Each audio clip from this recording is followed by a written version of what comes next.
When I was a child, my favorite toy was Lego. And the reason my favorite toy was Lego was not because what is on the box. Because when I took a Lego set, I did not build what is on the box.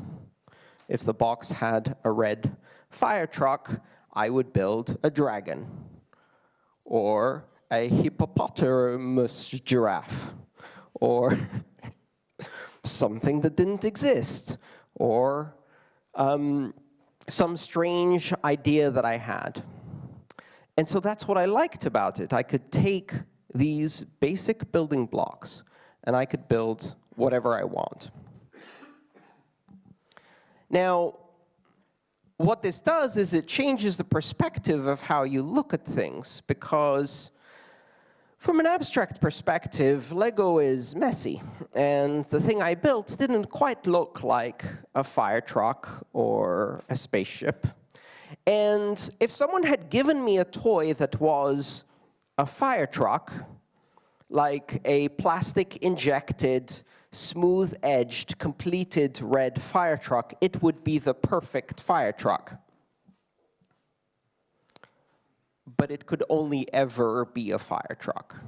And 20 minutes after I started playing with it, I'm bored. Because my perfect, rounded fire truck that is only a fire truck is a perfect fire truck, but can never be a hippopotamus giraffe, or a tomato, or a spaceship. But Lego allows me to do that. As I grew older, I started getting into cooking as a hobby. And what I loved about cooking is that it is the perfect combination of art and science. Because if you fundamentally understand how the ingredients work and how they behave, and how the chemistry changes when they're combined, or when you add a catalyst like salt, or when you apply heat to them, then you can create. You can create anything imaginable.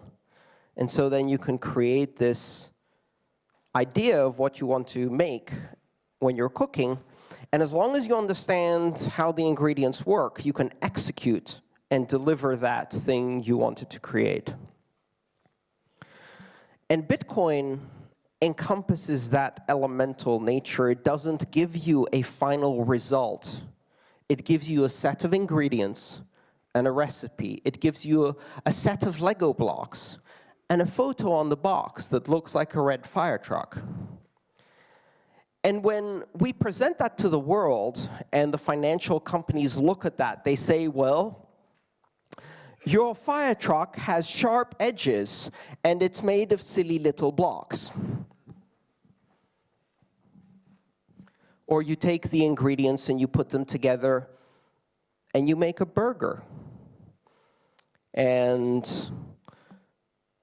in Bitcoin, we take the ingredients, we put them together, and we make a banking payment system, and the banks come and look at that, and it's as if they're saying to us, your burger is okay, but in McDonald's, we can make it in 45 seconds, and we can sell 1 billion of them. So why do you need a chef, ingredients, a recipe, if you can just churn out 1 billion of them? And they're missing the point. And the point is not generating 1 billion copies of the same inferior product.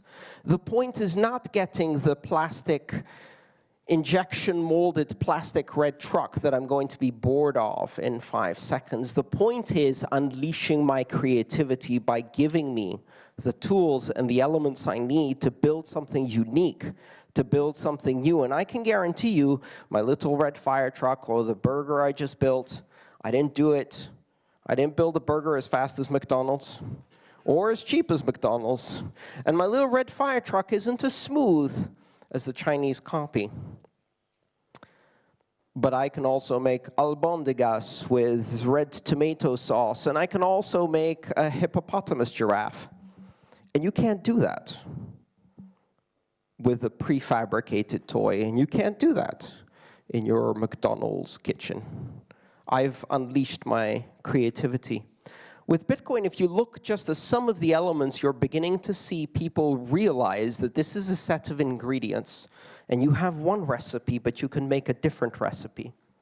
And so people are now trying to recombine these ingredients, and they say, well, if I have atomic transactions and input versus output sums and digital signatures, I can build a project that does Kickstarter projects, where you have a single transaction that can be funded by multiple people, but only if all of the amount is funded is it a valid transaction, right?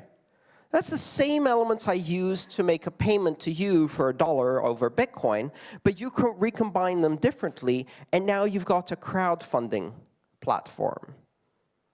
And then somebody else says, well, if we use 2 of 2 signatures multi-signature with transaction time locks, we can do a payment channel that charges for video streaming by the second.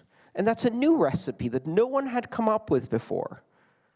And we can take that, and then we introduce this new thing, which is hash lock time contracts, and we can make multiple payment channels connected together, and then we've got Lightning Network. And that's a new recipe that no one has ever seen before.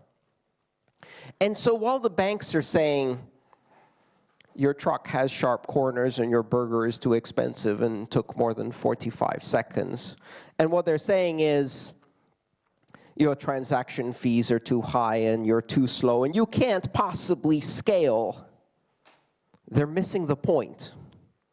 And the point is that we're not trying to sell 1 billion burgers in 45 seconds each.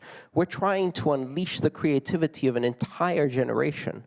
We're building a system on top of which 1,000 applications that require trust can be built.